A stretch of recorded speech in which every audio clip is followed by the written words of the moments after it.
Community, like neighborhood groups to have Thanksgiving.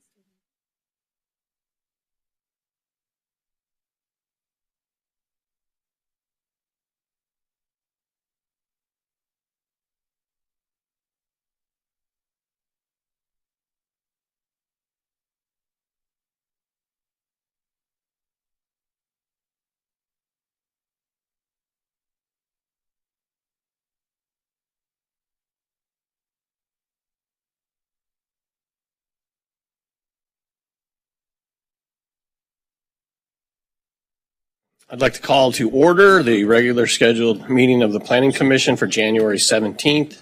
It is 6:02, and if we could have a roll call. No, I'm sorry. We're going to go with the Pledge of Allegiance first. If everyone will stand, put their right hand over their heart.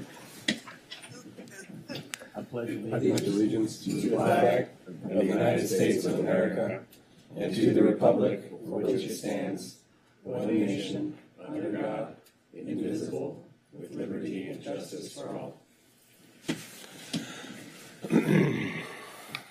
Now we'll go to the roll call, please. All right, Commissioner Fresco. Here. Commissioner Hamilton. Here. Commissioner Lambert. Here. Commissioner Landris. Here. Vice Chair Raskin. Here. Commissioner Tulkin. Here. Chairperson Reese. Present. Thank you for that. We'll move on to item number 4, which is the Planning Director's report. Good evening, Commission. Happy New Year. So upcoming at your next meeting on February 7th is a resolution of intention for zoning ordinance amendments. Also that night, 1902 18th Street appeal of the fence wall hedge modification. That was denied by the zoning administrator, is now being appealed by the property owner.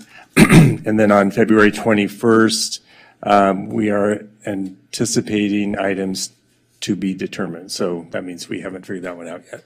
So we'll update you on that. For some updates, so you might have heard about this. On January 2nd, the city received 3 preliminary applications under SB 30. These projects are taking advantage of the new state law, the state density bonus that allows 100% density bonus. It's AB 1287. The addresses are 601 Colorado Avenue, and that one's proposed to be a 20-story building. 1437 6th is an 18-story building, and 1435 5th is a 16-story building. So these are, again, preliminary applications. The developer will have 6 months from the date of the applications to actually file the formal application. So we don't know exactly yet what these projects will look like. There is some preliminary architecture, but it's not very thought out. So we'll definitely hear more and find out more about these over the next several months, and we'll keep the commission posted. These 3 sites were all sites where there were builders' remedy projects proposed. So these have been active development sites over the last few cycles. So I think there were, at least with the one on 5th, there was a development agreement approved there, and then that project was changed and it came in as a builder's remedy, and then now it's coming in as a density bonus project. So on January 8th, the Landmarks Commission approved the certificate of appropriateness for the Ocean Avenue Hotel project. So this is a major milestone for that. This is a Geary Hotel at Ocean and Santa Monica Boulevard. Because the project includes some existing landmark buildings, it has to go to both the Landmarks Commission and the Architecture Review Board. So this was a Landmarks Commission review of the project, and Now they will move on to ARB, is the next step. Yeah. And not sure if we updated you on this, but regarding that same project, they received their Coastal Commission approval in December, which was a very, again, huge milestone. Some recent city council actions. December 19th, council adopted an emergency IZO for SB 35 objective design standards. And then upcoming at city council, January 23rd, staff will be doing a summary of the AB 1287. Again, that's the density bonus law that just went into effect. Council will provide information, staff will provide information to the city council under the city manager's report. Also that night, an extension of emergency IZO for SB 35 objective design standards. And then we have a final map for 1315 3rd Street Promenade. And that concludes my report. Great, thank you very much. Commissioners, do we have questions? Commissioner Lambert. My ongoing question.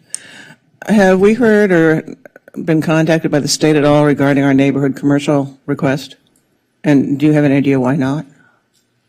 We have not received a formal response. In our last conversation that I participated in, there was I don't want to say a reminder, but a request for that response.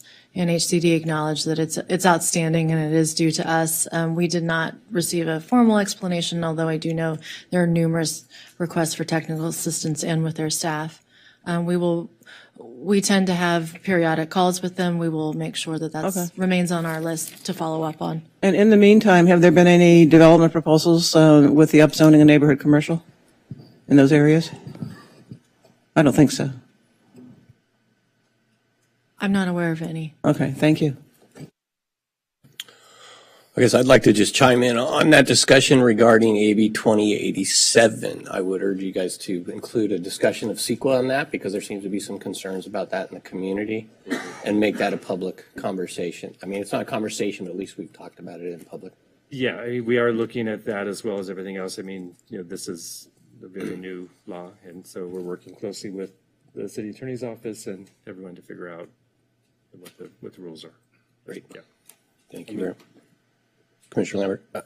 If I may, I think the question about that issue, and I don't know if it's going to come up in our presentation later, so if it is, just stop me, but the related question on CEQA is also a really clear explanation to the public about what our obligations were with the housing element. And because there was debate when we were getting into it, as you remember, about how many units we really would have to approve in order to get to our targets. But it would be helpful to understand the relationship between 1287 and our existing obligations to, right, is there an upper limit? When do we get to say we're done meeting our housing element obligations, and what does state law say we have to do beyond that? We can have a legitimate policy debate about it, but I think it would be helpful for people to understand what the parameters are and what the tools are available by the state, from the city, the relationship to the housing element, the general plan, and our broad plan for growth.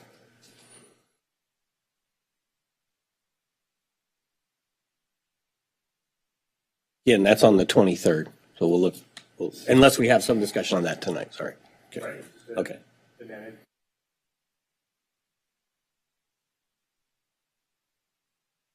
Okay, thank you. Not seeing any other hands, I'm going to keep moving on the agenda. We'll go down to Planning Commissioner announcements. Do we have any announcements? I will just announce that Vice Chair and I we attended a meeting with the new sitting mayor, who was actively encouraging a cross-pollination of information between the different committees and commissions and boards within the city. And I mean, I'm all for that cross-pollination, and the question is, how do we do that? And so I would ask commissioners to kind of mull that over, and maybe we can have a discussion about that in the future.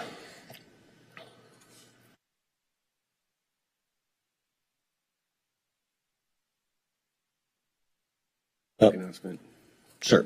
Go right ahead, Commissioner Hamilton. I just wanted to say that next week is the Greater Los Angeles Homeless Count, and so I encourage everybody to volunteer for that. I'm not sure if there's any slots available in Santa Monica. You'd have to check the website, but as of last week there was only a couple. But anyways, I encourage everybody, whether it's in Santa Monica or anywhere in the Greater Los Angeles area, it's a really interesting experience, and it's a service that we really need in this city to people to go out and count people. Thank you.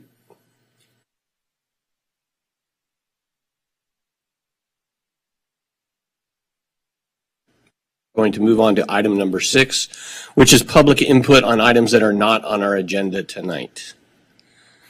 So I don't believe we have any speakers at this time, and I see nobody rushing to get a chit to speak. So we're going to move on to item number 7, which is consent calendar. And we have in front of us one item on the consent calendar, 2012 19th Street. It's 30. The case number is 23 ENT 0184. It's a tentative parcel map compliance with CEQA.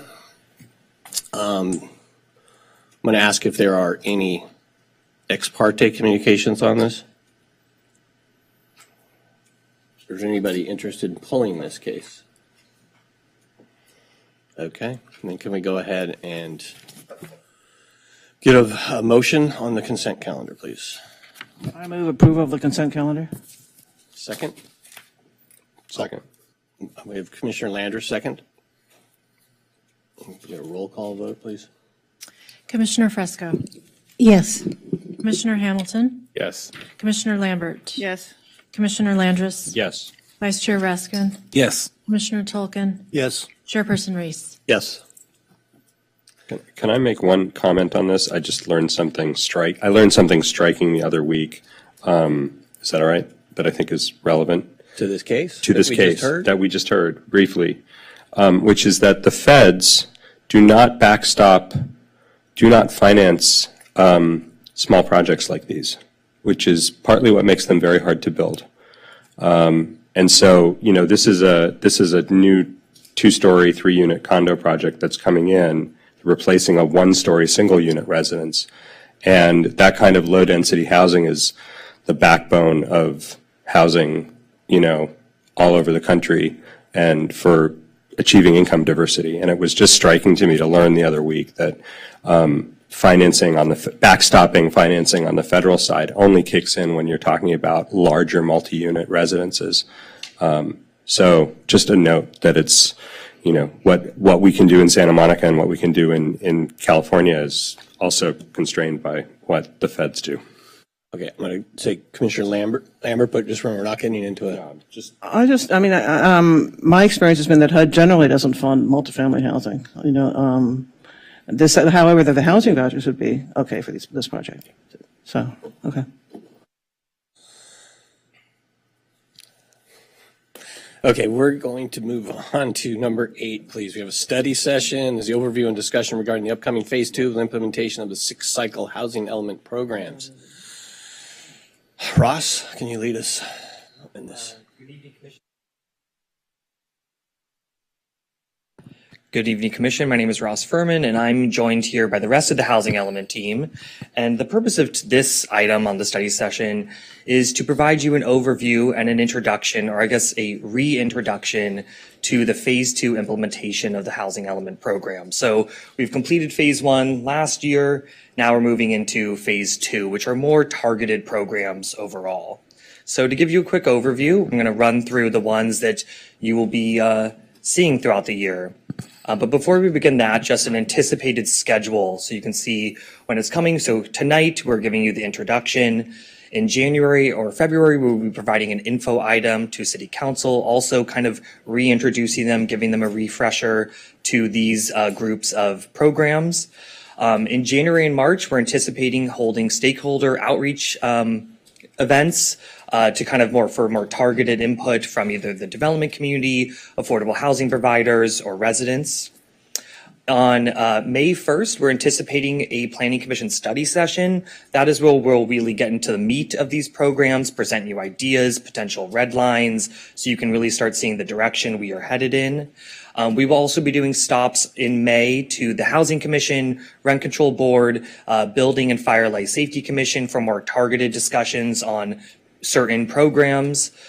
Which will follow up on June 11th, potentially, for a city council study session for more policy direction, ultimately concluding in a July 17th Planning Commission recommendation and a September 24th city council adoption, because most of these programs are have a deadline of October 15th, 2024. Some are in December, but we're grouping them all together as that just makes more sense. So we have a very full year of second round of housing element implementation.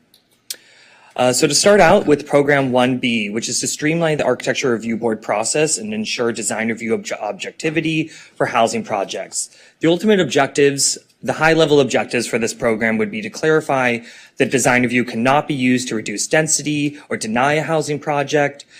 They would be to develop objective design standards, or ODS, for compliance with SB 35 housing projects. And the ultimate expected work products would be to revise the design review findings and procedures, to maybe state something like limit the number of hearings, timelines for review, ensure the design review cannot be used to deny projects, so potentially look at findings or adding more information towards them. Additional expected work product would be to convert the IZO that is already in place for to make permanent the ordinance for the SB 35 ordinance. The current progress that we've made to this program is the interim SB 35 ODS ordinance that was adopted by council on December 19th of last year. So we'll be making that permanent. The deadline for this specific program is October 15th of this year. Program 1E is to revise the design standards for the Bergamot Area Plan for easier understanding and to support housing production. So the true objective with this is to really modify the design guidelines in the BAP to establish far more objective standards to support housing production. So the expected work product is a full-blown overhaul of the BAP development standards, addressing such things as building modulation, ground floor uses, street frontage, pedestrian orientation, open space, and a live, work, artist, and commercial living situations. So we will also be revising the BAP vision statement as there just needs to be a far more overhaul with the original vision of what the BAP was in, I think, 2013, and what we're seeing now. So current progress that we have made thus far is we have, through a grant, started preliminary concepts that have been presented to technical working groups, to the ARB, and to the Planning Commission, just as kind of a starting out point. But there will be additional working sessions on these BAP standards with stakeholder groups in early of this year. And so a partner division that we will be relying on is our mobility division. As if some of you may remember, the BAP really envisions new streets in a lot of areas. And, that was through a lot of development agreements that are no longer really applicable in that area. So we're trying to find creative ways on what we can retain and still feasibly achieve. And the deadline for this program is, again, October 15th of this year. Program 1H is adaptive reuse of existing commercial buildings for permanent residential use. So the objective is to really encourage and incentivize the adaptive reuse of existing commercial tenant space for residential use. So an expected work product would be a new adaptive reuse ordinance, as we do not have one, to find incentives to adaptively reuse, including but not limited to revising certain development standards or requirements. That could maybe include whether the current unit mix makes sense for these projects. What about open space? How much can these projects grow beyond the existing shell? So these are just concepts that we will be taking into consideration. And then most likely potential new guidelines addressing building standards. It is a little harder to override the building code, so we will be more providing guidelines on how building standards can more address adaptive reuse for kind of guidance. And so partner divisions will be building and safety and fire. And this deadline is December 21st, but as I mentioned, we will be grouping this all in with the September adoption of all these programs. Program 1I is to ensure the local regulations ensure that local regulations support innovations in construction technology to the extent technically feasible. So the objective is to remove impediments to innovation in construction. So some of the expected work products that we have been thinking of is process improvements for qualified projects. So maybe certain projects there will be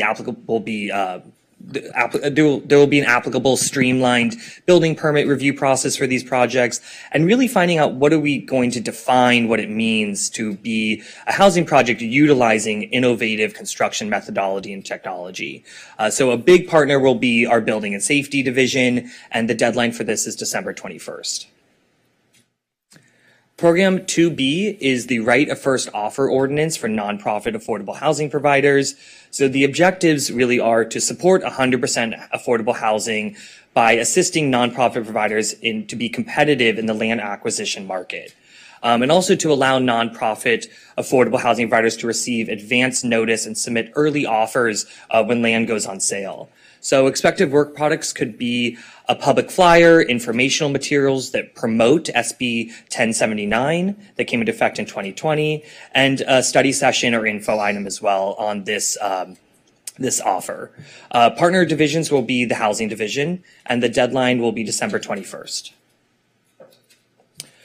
Program 2C, or really part 2 of this program, as we did a lot of the changes to the Affordable Housing Production Program already, but there was always anticipated to be a second phase of this program. So what we will be focusing on specifically in this second go around will be to reevaluate the in lieu fee option for applicants to pay a fee instead of maybe constructing the affordable units. We will evaluate the possibility of a mixed compliance option for greater flexibility, and potentially allow market rate projects to comply with the AHPP offsite option through acquisition and rehabilitation. The expected work products would be an in lieu fee study and revising the AHPP ordinance. The partner divisions will be housing and the city attorney office, and this deadline will be October 15th. Program 2I, which is the zoning for a variety of housing types, including special needs housing and housing access for persons with disabilities. The objective is to support special needs housing and permanent supportive housing. And the expected work product will be a comprehensive review and update to all residential land uses to ensure consistency with various state laws, and to review the city's definition of household, as we do not use family as a land use term. It's always household, but to make sure that that definition is not impeding housing development, unintentionally. Partner divisions will be the housing division, human services, and the city attorney's office, and the deadline for this program will be October 15th. Program 3A is to restrict the removal of existing rental units for site redevelopment and require that protected units are replaced. So the objective is to really protect existing rental units. And the expected working product is, as needed, adopt local requirements, making permanent and potentially expanding upon the already in place anti-displacement requirements that are in place through SB 330/8. So reviewing if SB 330's sunset, I believe, is 2030 now. So if that date were to come and not be expanded, shall the city kind of adopt their own? But in the meantime, we can't override state law. So that's why I said, as needed, look to adopt local requirements. The partner divisions will be very much the housing division, rent control, city attorney, and the deadline to provide kind of a plan for that would be October 15th. Program 3E was to maintain a low-income residential repair program. The objective of this program was to support and fund the rehabilitation of 38 multifamily units and provide 20 minor home repairs throughout the city. Good news, current progress is we've already completed this, so there's no need for implementation of this any longer. The partners divisions were very much the housing division, and the deadline would have been December 31st, but as I mentioned, this program has been completed. So we just wanted to highlight that, though. Program 5B, similar to the other land use revisions we will be doing, specifically, Program 5B is in regard to the new land use of low barrier navigation centers. And the objective is, pursuant to state law, allow these navigation centers as a by right permitted use in all non-residential zones that do permit multi-unit uses. So we kind of been explained that the low barrier navigation center is kind of the new form of emergency shelters. Not that we are getting rid of emergency shelters. They are very much required by state law to be allowed at a certain capacity throughout the city. But these are kind of the new and improved versions. And through our discussions with the Human Services Division, this is very much the model that we in Santa Monica kind of already implement. But state law, it currently is not a use that is listed in our land uses. So we will be adding that by amending the zoning ordinance to revise the residential land use classifications throughout various zoning districts. And the partner divisions will be very much the Housing Division, Human Services, and the City Attorney's Office. And the deadline for that is also October 15th. And that is the end. So those are the programs that we are anticipating for phase 2, with kind of our initial, thoughts, as far as expected work products and kind of the goals that we will be striving to achieve. So we're here to answer any of your questions. I understand that tonight is really only a scheduling discussion, and you don't want to get into, deep into policy discussions and what have you. True. Yeah, I would It's agree. true, I think right. that will be very much saved more for the May 1st And I don't intend to session, do but that. a high-level questions or direction can, be discussed tonight. Okay, one, because I don't want the train to get too far from the station before we check back in. I would appreciate that, yeah. One, and we've discussed this, thing that I would like to look at in terms of the AHPP / density bonus, is whether we can allow density bonuses for projects that do offsite. Because that would result in more low-income housing being produced, given that our requirement that it's more offsite. It could also make up for the lack of local housing trust funds for projects by putting developer money into the project and make it feasible. So you would end up with a larger affordable housing project. So I think there are a lot of reasons to look at that. And I would appreciate that being part of the process. Okay, great. I have a question. Yeah. Bring me up to speed why certain items were chosen and some weren't for this discussion. Yeah, it was really based on timeline deadlines. So phase 1 were all the ones that we had to get completed within 2023, and the phase 2 is everything that has to be completed by the end of 2024. Some programs don't have deadlines. They're just ongoing programs that we will continue to support. But these are kind of action items that something has to happen before either October or December of this year. So that is why we're calling this phase 2. Got it. Okay. Thanks.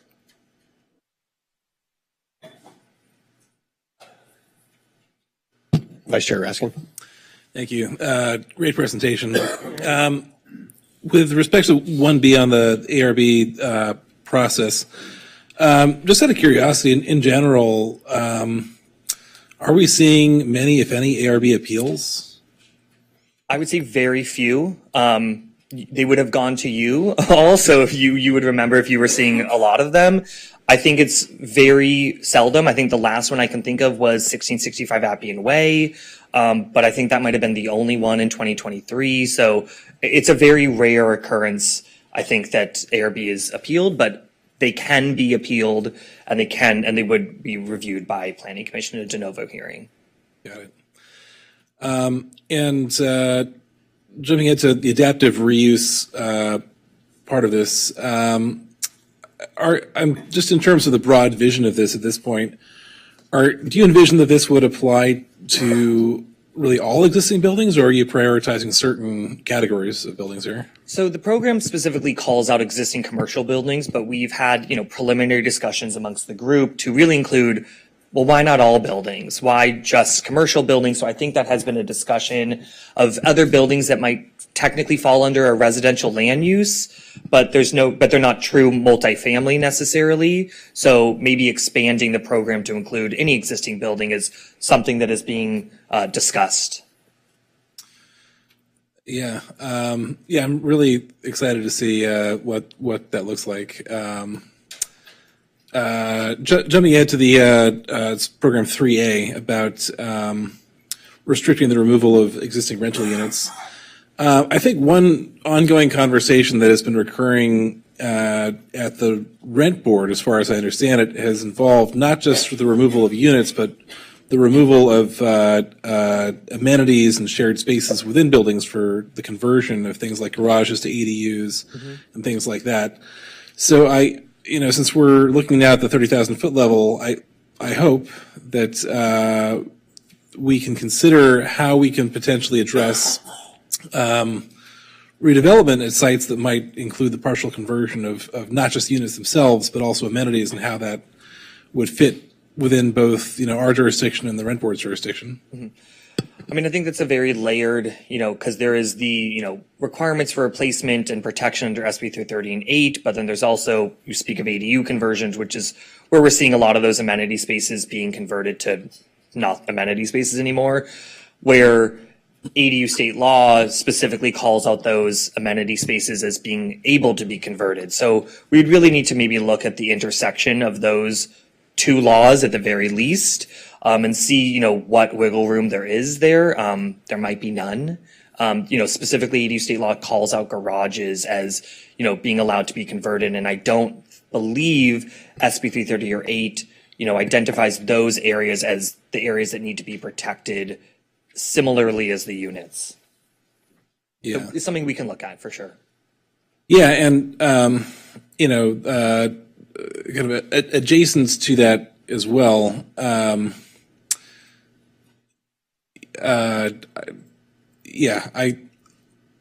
I've heard winds of developers, converting, only like half of a building, for example, removing only half, or attempting to remove only half of the units from a building.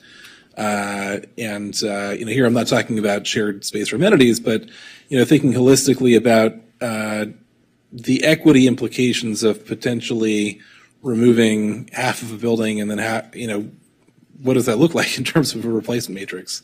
These are broad questions that, I think we'll be discussing in further detail in the future. And just one final point.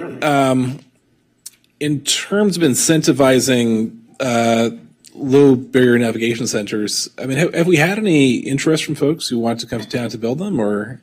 No, not to my knowledge. Granted, this doesn't currently exist in our zoning ordinance. Granted, just because it doesn't exist doesn't mean we wouldn't implement it according to state law.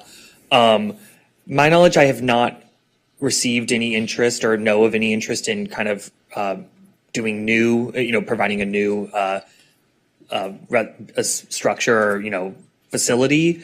But ultimately, adding this in, would very much send that signal of these as an allowed use if they weren't aware of that. And ultimately, I think when we had kind of slowly started this program back in phase 1, but ultimately tabled it to this phase, but there was a lot of, requirements on what differentiates this from emergency shelters. So, at the moment, it's just, I don't know if we would be looking at to incentivize them, but more just, comply with state law, making sure that we are allowing it in all the various zoning districts that are required to have them. Right.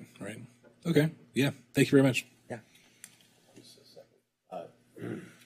Commissioner Fresco and then Commissioner Landris. Hi. Sorry. I just have a thought about displacement and replacement of units, which is that I hope when you have your brainstorming sessions with all of your brilliant minds in a room, that you can think of ways to think of them as not just units, but as the people in them.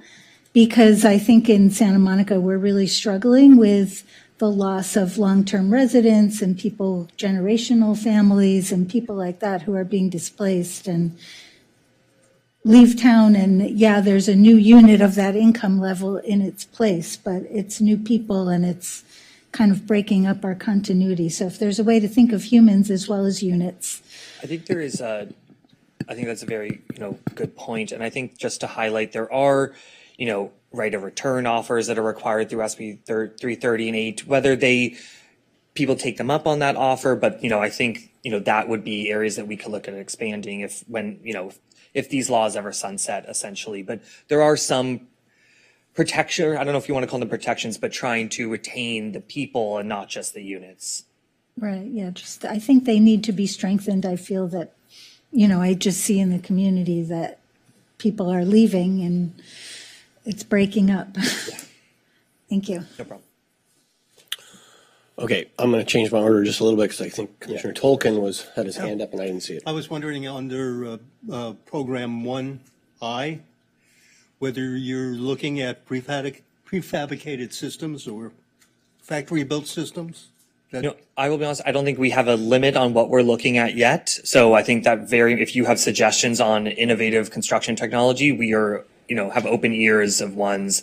I think we hear mass timber a lot, but, we're here to define what those are. So, we would love to hear any input that you guys may have. And you said prefabricated Or factory-built systems. Okay. Reduce the cost of housing construction? Okay. Commissioner Landers. Yeah, I mean, I think that would fall under the innovative methods in construction as well, to the extent that we're moving forward with prefab and CLT and things like that, right? I mean, we have a whole program on that. So I think that's why we put it in, the housing element, is we wanted to encourage precisely what you're raising. I think that conversation applies as well to the ADUs. Yes. Let's make it easy to do prefab. I've heard various opinions about whether prefab ADUs actually save time or money, but, to the extent that they will eventually, we should be encouraging that. Yeah, and we've met with other companies that have very exciting products out there. We've yet to my knowledge, I've yet to see a prefabricated ADU or modular ADU already, but it's not something that at least planning would be opposed to. I think that'd be great. And I hope there are examples out there that we could start pointing to. Yeah. And then, so my question is, it's more a process request. I'm going to say this out loud. This is very brave. This timeline is very brave, and this timeline related to, all the things that are happening in the fall of 2024 are very, very brave. So in the spirit of that, could you, when you're doing the setup, when you're presenting the information, could you please give us tell us what things have been done already where there's an IZO that we don't need to change. We just need to write it into the permanent ordinance, right? If there's an IZO that you want us to kind of play around with a little bit, tell us what we have to play around with. If state law since 2021 is forcing our hand to do a thing, tell us that we have to do that thing. I think it would be in reviewing this, I noticed that there were things that we'd had a lot of conversations about. And so part of what I think might be helpful is enabling us to make the easy decisions, the ratifications, let's keep doing what we're doing and do it in the way that we want to do it, so that we can really focus our energy on the stuff that requires a revisit. Heard you. Yeah. Is that cool? Okay. Very specific action items. Yeah, and really context, so that when we're making a recommendation, it's clear to us and to the public why we have to make this recommendation now. Of course. Thank you. Commissioner Hamilton. A couple more quick comments. Looking at item 1B, reading the text of the housing element, I don't think it's mentioned in this summary here, but in the housing element, it talks about adopting procedures at the staff level that would help with the design review of smaller projects. I think it'd be important as we try to craft something. I'll stop you there. So that part has already been done. So we already expanded the administrative approval of housing projects up to 10,000 square feet to be approved all at the staff level. Okay. Not that we couldn't raise that if you would like, but I just wanted to highlight that in case you thought there was nothing had been done yet. The reason why it wasn't highlighted was because there has been kind of work on partial bits of these programs. Okay. But please continue. I just wanted to context that. Yeah, that's really helpful. I wasn't sure if this was just a summary and the detail was in this, but some of it is, yeah. Yeah. You're not. Well, my suggestion was that we would, as part of your listening tour, fact-finding tour, you would incorporate smaller developers who are active here in Santa Monica to get their feedback, to see if, if people with, actual experience bringing projects through the city, they could offer some guidance to staff on some snags in the process. That was one of my comments. And then the other thing would be helpful, I think, at a global level, but particularly to Program 1E, the Bergamot Area Plan conversation. It would be really interesting to put all of what we're doing in terms of like FAR and height requirements and other design review that, steps that we would have to go through, to put that in light of things like AB 1287. Because, hearing about these projects that are coming through that were talked about in the planning director's report, how relevant, I would like to understand, I know we need to go through this process and we need to create good standards, but, and not every project is going to adhere to AB 1287 too. So I understand that context, but the state has done so much. It would be really informative, I think, as part of the broader conversation to be talking about these, Bergamot Area Plan design standards in light of the overlay of state law. And because I think that's sometimes lost in the conversation that, people can come in and still do a 20-story building. Yeah. I mean, so the one thing that we have done in the Bergamot Area Plan that wasn't specific about this program, but it was through the upzoning programs that were part of phase one, is we have already changed the building height and FARs throughout the whole city, including the BAP. This was kind of like the second phase of, now how do we touch the rest of the buildings, not just the FAR and the heights? And I think it's really important, as you had mentioned, that, we have minimum or, maximum heights through our development standards, but through whether it's the original density bonus or now this potential new AB 1287, how do these development standards grow as we're now seeing these buildings grow, is what I'm kind of hearing from you, to make sure we're considering that we might be getting bigger buildings that we anticipated originally. Exactly. Yeah. I'm looking forward to the conversation about 2C and the bullet point about reevaluating the in lieu fee option. I think there's a lot to say about that, and in light of the fact that my understanding is that the Housing Trust Fund has been set aside for other uses for the time being, and my understanding is that in lieu fees are one of the main funders of the Housing Trust Fund. Is that correct? My little understanding of the Housing Trust Fund is, yes, the in lieu fees very much contribute, but it is by no means the largest contributor to the Housing Trust Fund. That the bulk of the Housing Trust Fund comes from other sources, is my understanding. Okay, such as what exactly? I would say, I guess the new law that we passed for anything above 8 million square feet. I mean, maybe that funnels into the Housing Trust Fund. Not 8 million square feet, $8 million, sorry. So I think there's those sources from my high level conversations with the housing division that oversee the trust funds, that they don't rely on the in lieu fees, at least currently, to really fund the trust fund. Okay. Well, in light of what happened with the Housing Trust Fund, I think we need to, when we talk about in lieu fees, bring that into the conversation. And I think I have a lot of comments with this, but I think we could probably save it for when we actually want to bring this up in conversation. But, I would say that there are trade-offs to having having an in lieu fee versus not an in lieu fee. And, the city, I like the fact that the city has purview over those Housing Trust Fund dollars, and that it could be leveraged with other monies and, generate, more affordable housing units. On the flip side, a privately financed affordable housing unit that is within a market rate building is built at a much, much lower cost as well. So that's also one of the trade-offs we have to consider.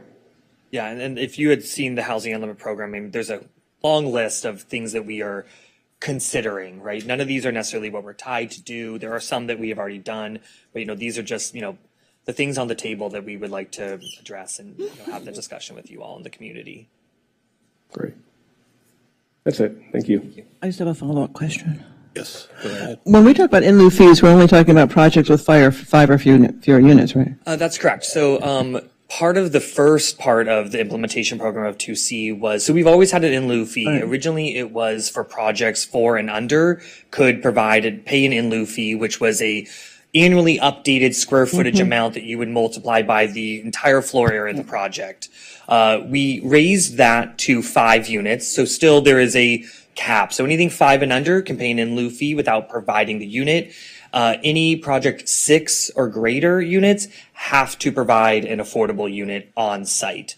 There is a kind of a second in lieu fee where if your fractional requirement, or if your requirement for affordable units results in a fraction, let's say 2.3, your 0.3 could either be rounded up to provide the whole unit, or you can provide or you pay a fractional amount of what we call the unit development cost, which is about, I want to say it's in the $400,000 range, and you would only pay like 0.3. It's a fractional amount. So, what do you do with that 0.3 was kind of the purpose of that in lieu fee. So yes, there's an in lieu fee, but it's only for right now projects with no more than 5 units. Do we have a linkage fee on commercial projects for housing?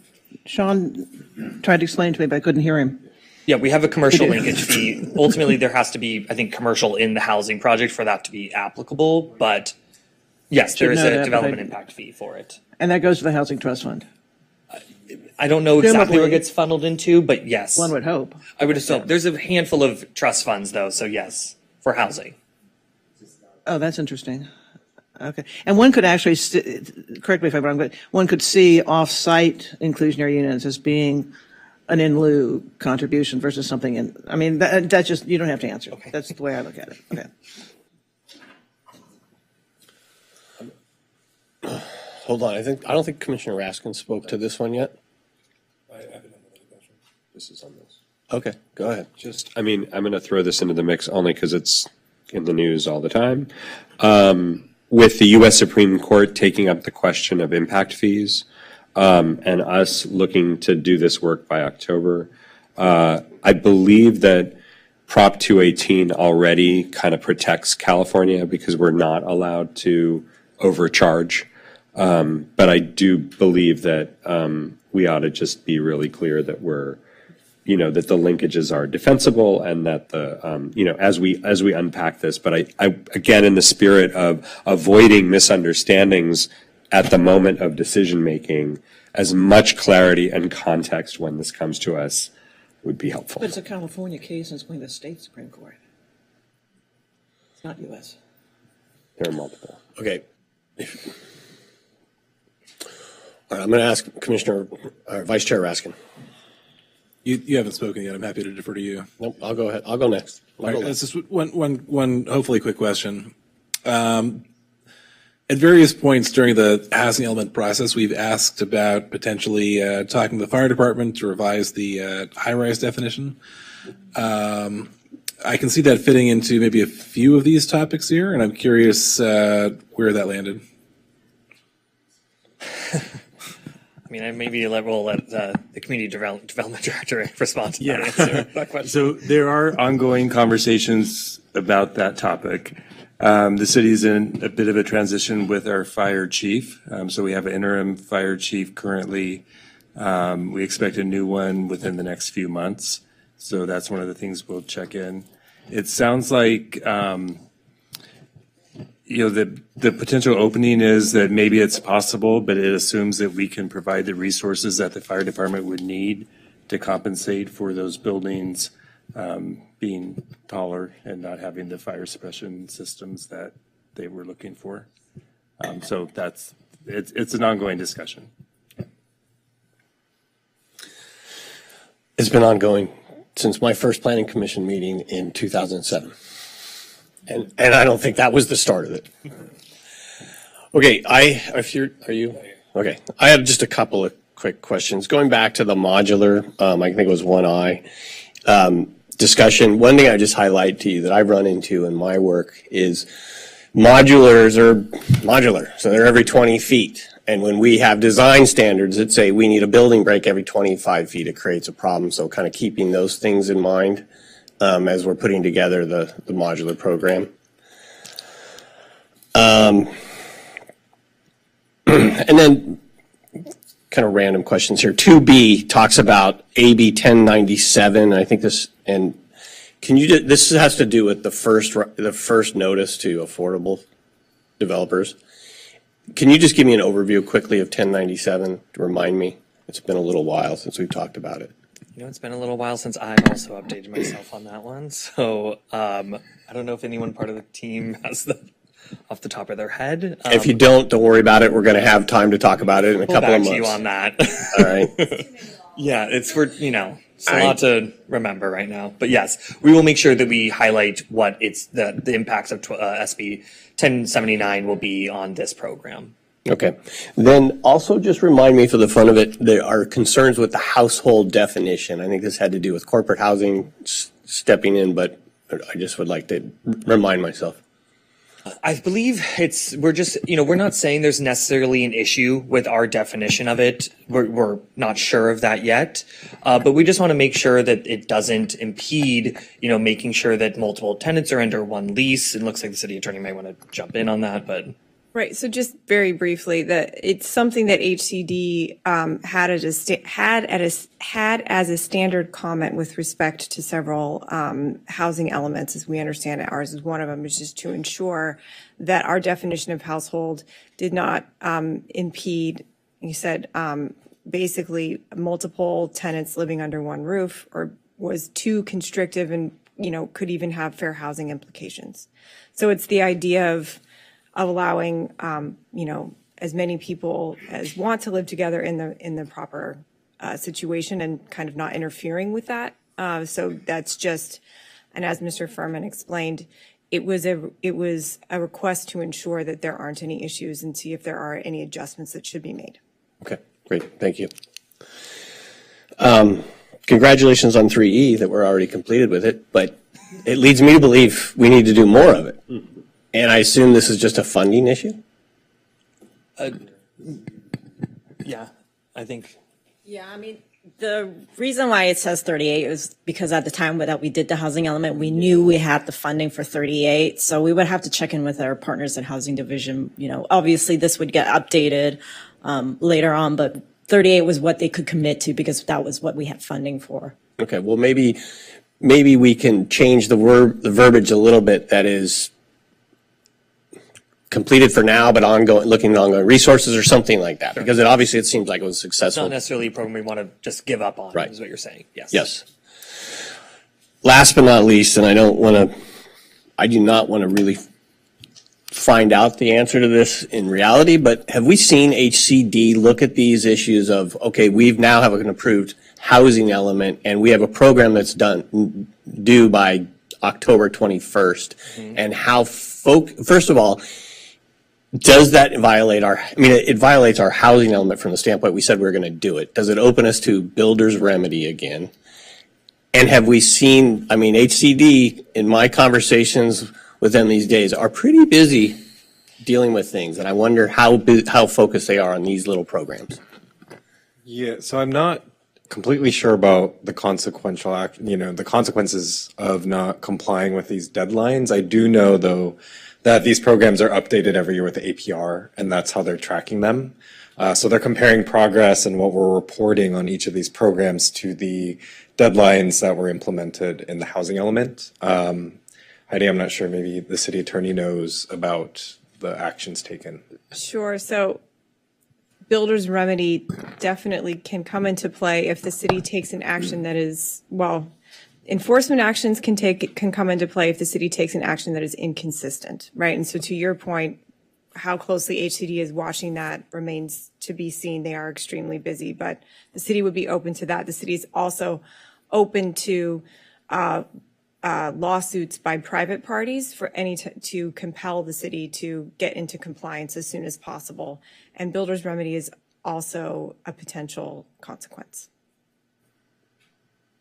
Just a few. So we're going to be working hard. Let's get it done. This is a breeze compared to last year. Yeah, So I think we got this under control. Okay, I will remind you of that, but that sounds good. Those are my questions for right now. Thank you very much. Anybody else have any other questions before we let Ross go? Thank you, Ross. Appreciate it. See you soon. Yep. We are now going to go to 8B and hear a discussion regarding the highlights of the 2023 state housing legislation. This should be very interesting.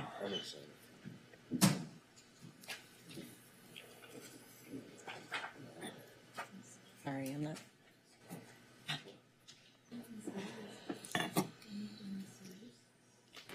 Good evening, Commissioners. Rachel Kwok, City Planning Division. I'm here tonight to present to you a high-level overview of the very busy 2023 to 2024 California housing legislation session. As you all know, state legislation has been very busy, of course, and housing is always a big topic, as per usual. They passed a number of legislation addressing housing, particularly density bonus, entitlement streamlining, housing production, ADUs, adaptive reuse, HCD enforcement, and CEQA. So basically the whole gamut of everything you could think of. So I just want to note that a number of the state legislation bills that were passed do align, thankfully, with some of our housing element programs. A number of them, as we go through these, I've indicated which ones have already been implemented as part of phase 1, which ones we will be implementing as part of phase 2. So they align very much with what we've already committed to doing in our housing element.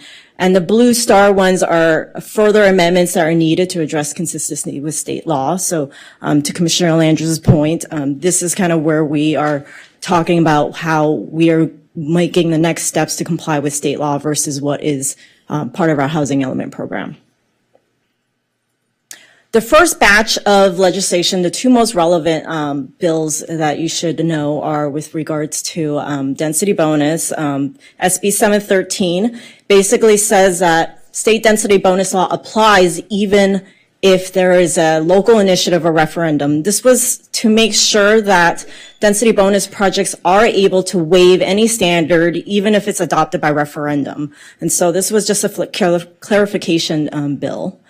AB 1287 has been much talked about tonight, and this is what we call the bonus on top of bonus. And so, as we talked about, the first, prior to AB 1287, projects were entitled to one bonus only. So if they provided, let's say 15% very low, they were eligible for 50% bonus.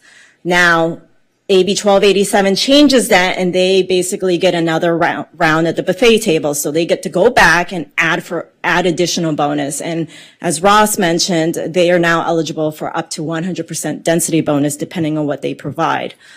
So I just want to note, this is just a high-level overview of 1287. PC red lines will be returning on February 7th. That's a typo. It's not 27th. It's actually February 7th. They'll be going to City Council for adoption in March. And so those will be coming back to you, but it will just be implementing state law, as we've talked about. The next batch of bills pertain to entitlement streamlining. The first one is SB 4, which basically says we have to allow by right approval of affordable housing projects on education and religious institutional owned lands. Green Star indicates that we've already done that as part of the housing element. That was in our community assembly uses sites that we called them. So we allow basically, we're actually more flexible with state law. We not only say 100% affordable housing, we say if you're up to 50% affordable housing, if you're a 50% affordable housing project, you are by right. And so we actually do a little bit more than state law. So good news there, we don't have to make any changes to our ordinance.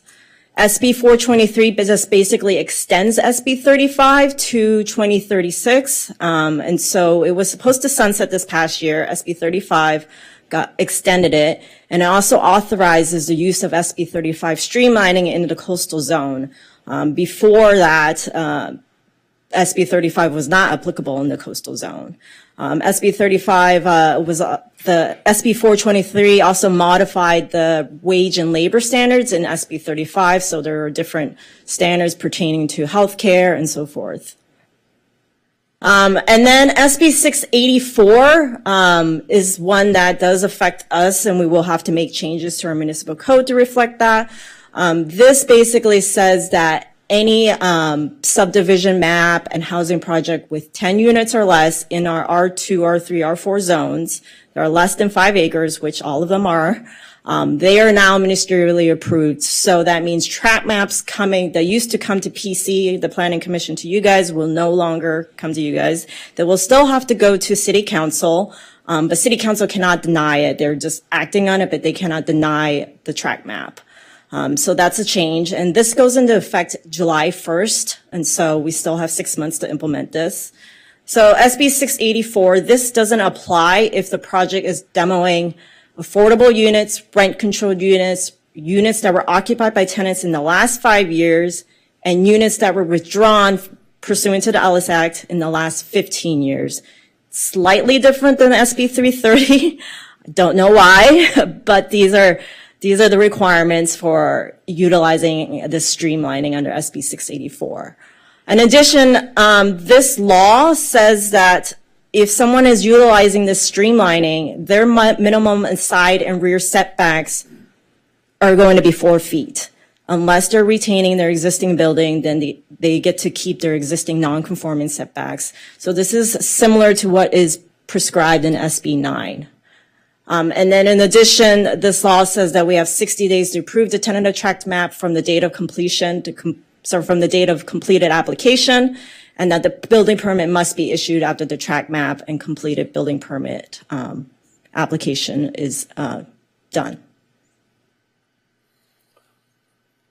Housing productions, this has to do with SB 330. So as you know, SB 330 protects protected units, and protected units are affordable units, rent-controlled units, units that were withdrawn within the last 10 years, and any units that were occupied by a low-income household within the last 5 years. So those 4 things are considered protected units. And before this law was passed, this replacement unit requirement only applied to housing development projects. We called it the commercial loophole. So this law basically eliminates that commercial loophole where, like, even if you're a commercial project, you have to replace these protected units. So, for example, if there is a office project that demos 2 rent-controlled apartments, they have to replace those units. It doesn't need to be on site, but it could be somewhere else, but they have to replace those units either on site, off site, either before or concurrent with the project. And so this applies for any protected units that are demoed on or after January 1st, 2020. Parking, 3 main legislation. A lot of these we've already done. The first one just basically says we have to allow shared parking agreements. We already do that, so no change there. AB 1308 says that you cannot require additional parking for remodels, renovations, or additions of single family. We took care of that as part of the Housing Element Program Phase 1, where we basically don't require additional parking for housing projects or any additions or remodels for housing projects.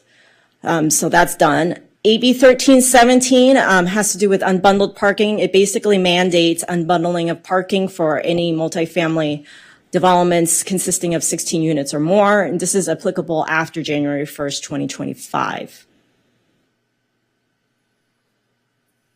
Next batch of legislation has to do with incentivizing adaptive reuse of existing buildings. We talked a little bit about that in the last presentation. So AB 529 requires HCD to convene a working group no later than December 31st, 2025 to start looking at our building standards. Because right now, a lot of our state building standards preclude adaptive reuse, or they're they hinder adaptive reuse. And so HCD will convene a working group to decide what building standards could be amended or could be flexed such that adaptive reuse projects are incentivized. AB 1490, similar in that vein, says that 100% affordable housing projects within an existing building, if they're adaptively using any existing building for 100% affordable housing, they're allowed to do it even if they conflict with density standards, local zoning standards, and so forth. They're allowed to do that. So, for example, if you have an existing empty shell of a building of, let's say, a commercial store that is 5,000 square feet and the density cap is 5 units on that R2 zone, they could develop 10 units within that existing building. Doesn't matter about the density caps. They are allowed to do whatever they want as long as they fit within that building. And as long as they're 100% affordable housing. So that is new state law. AB 835 has to do with single exit, single stairway exits and emergency access. And it just requires the California State Fire Marshal to research the standards. This is not in place yet. It's a directive to the state fire marshal. Next, our legislation dealing with ADUs. 1033 basically says that agencies can adopt local ordinance allowing ADUs to be sold separately from the primary dwelling unit. This is already consistent with city council direction that was given back in 2023, in October 2023. Staff is currently working on ordinance to do to do that. AB 976 prohibits owner occupancy requirements on ADUs, and this was in response to certain cities requiring owners occupy one of the units on the site or within the ADUs. And so we don't have that owner occupancy requirement, so we don't need to do anything there. We're already compliant with state law. AB 1332 sort of aligns with what we, with our housing element program in the sense that we already received a SCAG grant to develop an ADU, quote unquote, pre-approved plans. And I say it in quotes because there are some issues that we're looking at with regards to what we consider pre-approved. But this law requires that the city must post pre-approved ADU plans on the website, and it requires the city to approve these ADUs within 30 days of completed application. And then there's new legislation pertaining to HCD's authority. Before, HCD didn't really have authority over as things like SB 9. It just wasn't written in the legislation. And then there's a new batch of state law that was just written. So AB 43 just kind of provides more blanket enforcement authority to HCD. And then AB 1485 just allows the Attorney General and the HCD to bring lawsuits to enforce housing law. And lastly, with respect to CEQA, this was also a legislation in response to a certain jurisdiction that kind of held on to their CEQA process and secret determination for a housing project. This law basically says that the local agency has to make a secret determination or complete CEQA. Otherwise, the failure to do so is considered a violation of the HAA. So that means that if someone comes in through the door, a project applicant comes through the door and says, hey, I'm exempt from CEQA, we have to make a determination in response whether or not we believe that CEQA determination is or in fact correct. Or if we have an EIR, we have to either certify the EIR or take an action on that. And so that's what this is. And so that's the end of my presentation. There's, as this LA Times article says, there's a whole lot of housing laws that we're still kind of trying to figure out in terms of how to implement them. And we already have a lot of things on our plate with the housing element programs, and so we're doing our best, but I'll do my best to answer some questions that you might have. Thank you for that presentation. I know it's a blizzard of new laws coming out. Commissioner Lambert. I just have a couple of quick questions. When, for example, in SB 4, it talks about by right approval of projects on religious properties, does that assume there aren't variances involved? Yes, that's correct. That said, they could also go for a density bonus and ask for concessions instead of variances, right? Right. And they would not come to us. Yeah. So in this law, they didn't really mention, as most state law do, they don't really mention variances and things like that. But our local laws, or our local ordinance says that you can ask for variances, you can ask for whatever, and we would still consider that ministerial. Okay. The other quick question is AB 434, where they have a certain amount of time to, HCD has a certain amount of time to say yes or no for an amendment to a housing element, but they can take 5 years to respond to a letter asking for permission to amend the housing element. There's something counterintuitive about that. I mean, I'm wondering if we should think about maybe doing an amendment and giving them 60 days to make a decision. Thank you. Mm-hmm. I like that. Commissioner Landers. So just on the SB4 piece, our version is actually more generous. Correct. We allow up to 50% market rate because that was our solve for allowing the congregation to provide housing to its own members, since the affordable will come off the city list. But so, I think our version is much more appealing. My question is on SB 684. I'm not sure I understood correctly.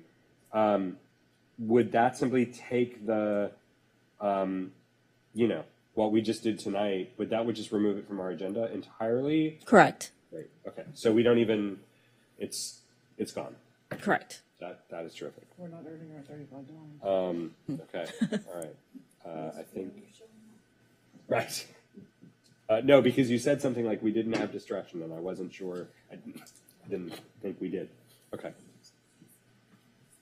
Thank you. Anybody else? Okay. We'll go ahead, Vice Chair. Yeah, I love talking about CEQA, so I'll take the opportunity.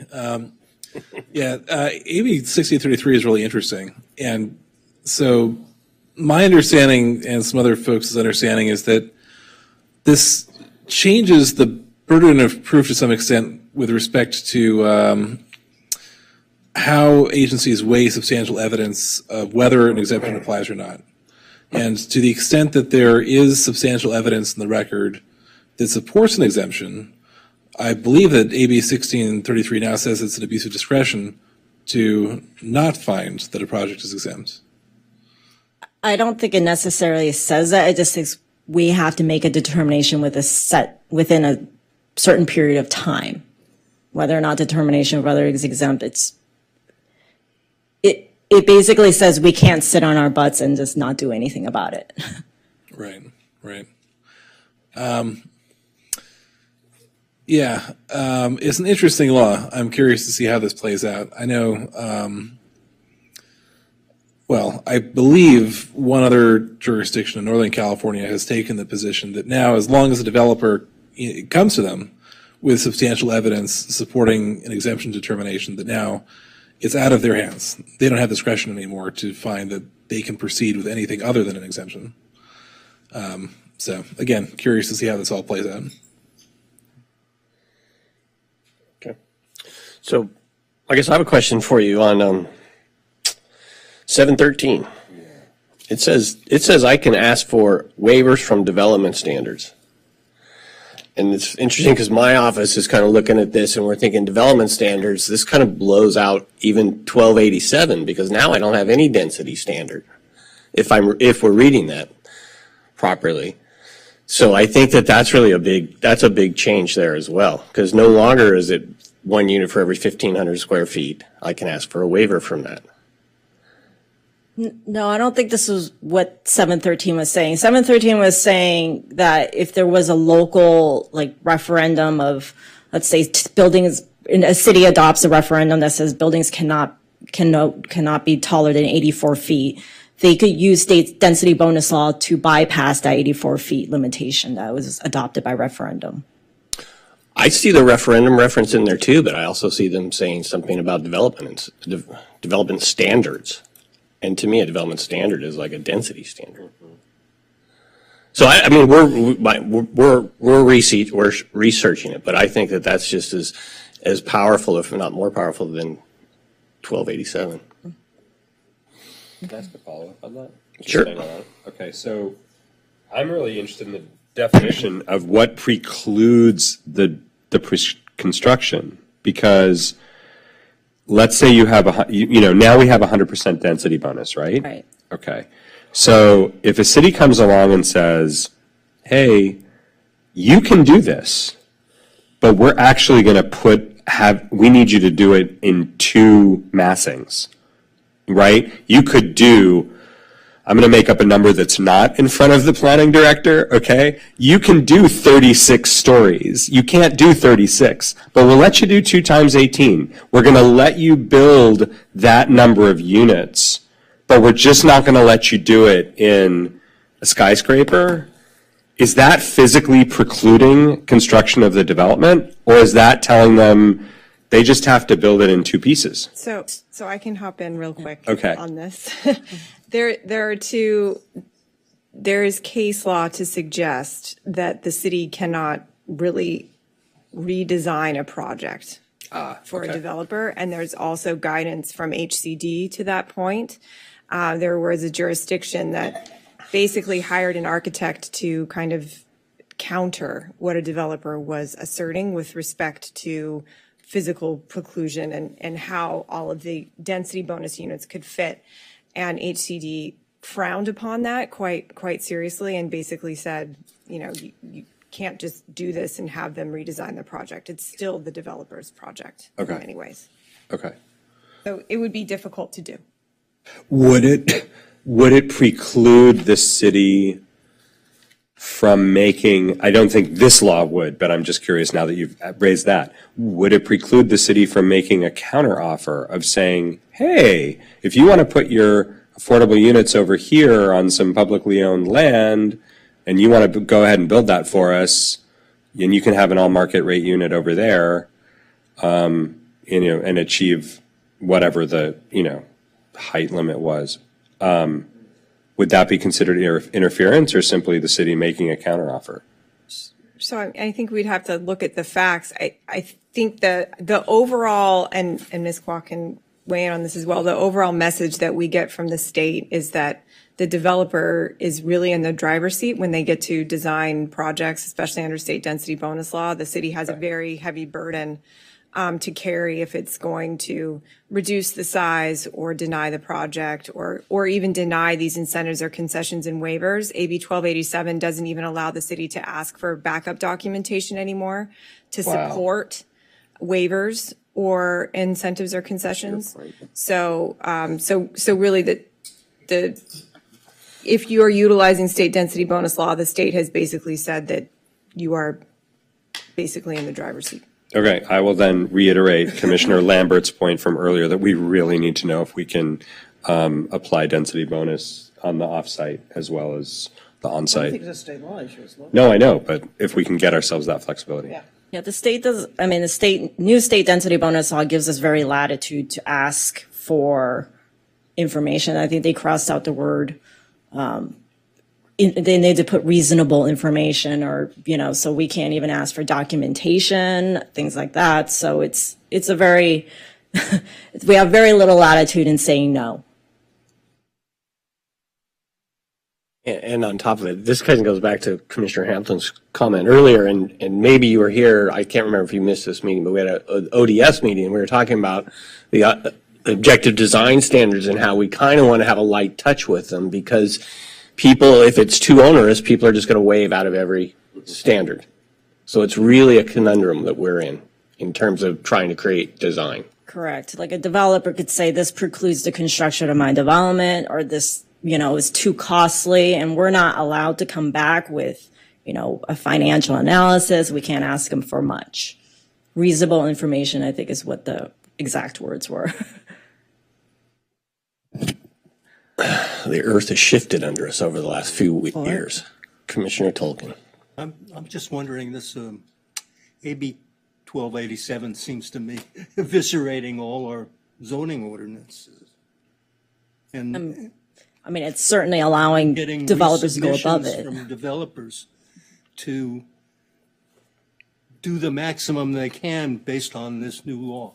We got 3 new ones already this year. What? We got 3 new ones already this year. That's, how can we,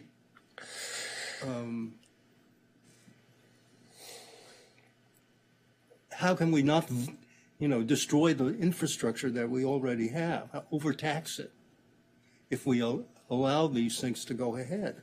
And how can we stop it if the state is mandating it? We have to comply with state law. I think that's the first thing we have to do is comply with state law. And we do the best, I think we are recognizing that, a lot of these projects are coming at us fast. And so we're doing our best to kind of assess the impacts of each one. But we have very little latitude under state law, as we said. Yeah, one thing I would add is that, it is possible for a city to look at, say, the sewer capacity. And if a building would exceed that existing capacity, we couldn't say no to the project, but we could potentially make that developer upgrade the system so that it can accommodate whatever. The city systems. Yeah, as it relates to their project. Yeah. So that's something we're looking at as well. I mean, again, it can't be a reason to say no to the project, but every project has to kind of meet their fair share of the burden. Commissioner Lambert. Oh, I love it when you look at me when I say. The way I read AB 1287, and maybe I'm looking through rose-colored glasses, is that it applies to zoning, to properties that are within a zoning district where there's actually density prescribed. And wouldn't that just be R districts in our cases? Because the mixed-use districts don't have density, they have FAR. So I forgot which number it is. There's so many state law, but the last state law that was passed from density bonus makes it clear that if there is no density controls, FAR must be converted to density. And so if we have 4.0 FAR, we have to convert it into density. And so when projects are submitted, an applicant will usually provide a base density study showing how many units they can fit under that 4.0 FAR or whatever FAR it is, and that's their base density. And so, the law is clear that we have to convert FAR into density. And so density does apply. And this applies to all housing projects, it's not just affordable. This applies to all housing projects, correct?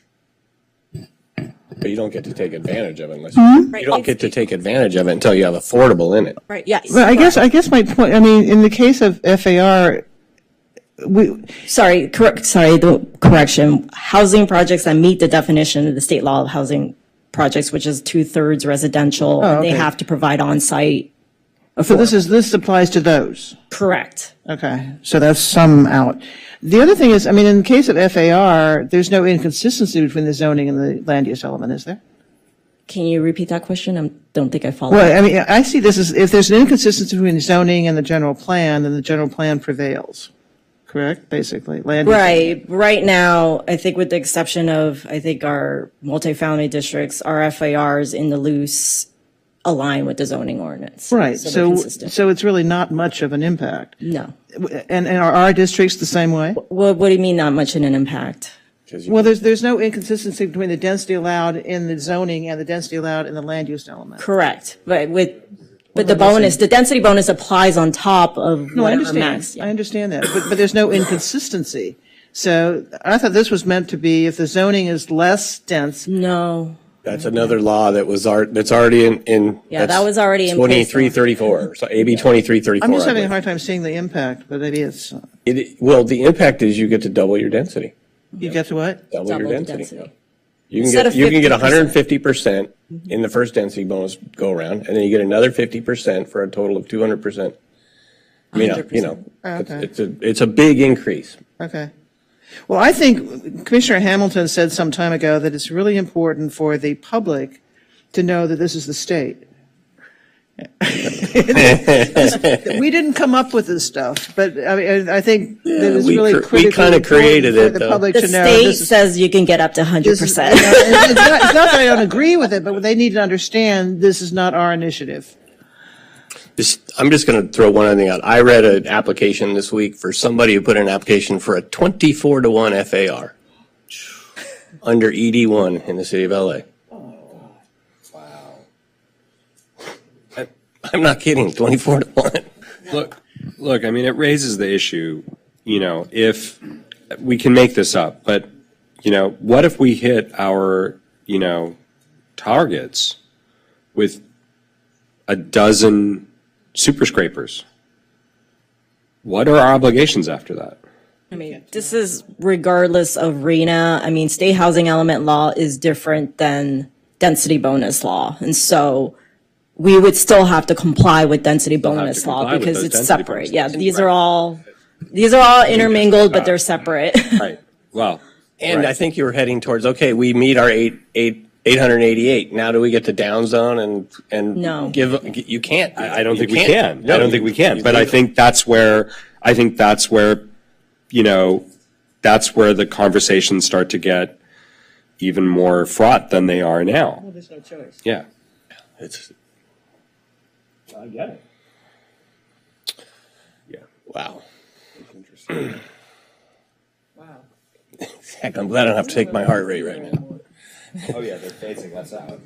All right, There's so still hotels and office buildings. dog daycares. Okay, do we have any other questions for staff? This is a very enlightening conversation. These are the kinds that the community needs to hear about Exactly.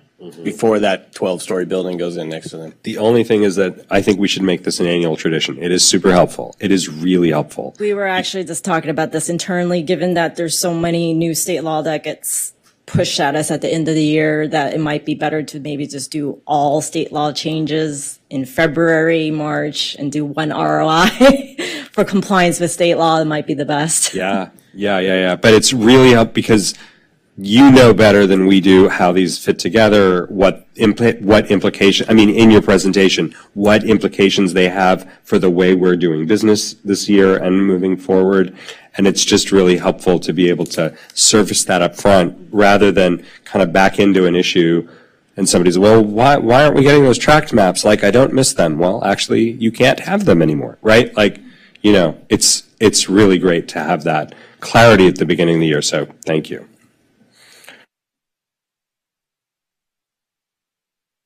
Okay. Moving on in our agenda, we have no items under 9, 10, 11, or 12. We do have a couple of we have a written communication I hope you all have read under 13A. And then Commissioner Lambert also provided to us an article which we touched on already today about impact fees and those being reviewed by the state Supreme Court. U.S. Supreme Court. The U.S. State case. Yes, but it was appealed. This has been appealed. No, U.S. Okay. It's going to the courts and it's going to have potential have an impact. Okay? It's been. The courts. With that, it's for item 15 and I'm going to adjourn the meeting at 7:27. Thank you, everybody.